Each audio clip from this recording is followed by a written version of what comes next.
पुण्यश्लोक अहिल्यादेवी होळकर सोलापूर विद्यापीठ या विद्यापीठाच्या कुलगुरूंना आत्ताच आम्ही निवेदन देण्यात आलेलं आहे।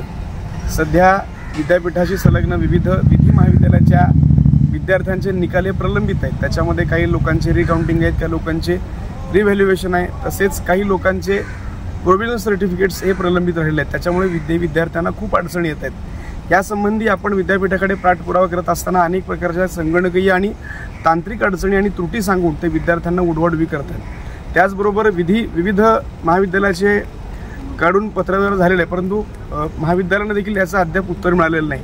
अर्थातच विद्यापीठ आणि महाविद्यालयाच्या ह्या सगळ्या गोंधळामध्ये विद्यार्थ्यांचं शैक्षणिक नुकसान होत आहे। म्हणून यावर तातडीने जर विद्यापीठाने कोणती कारवाई नाही केली, विद्यार्थ्यांचे प्रलंबित निकाल त्यांनी तातडीने नाही लावले, तर याविरुद्ध मोठं आंदोलन छेडण्याचा इशारा या ठिकाणी आम्ही देतोय।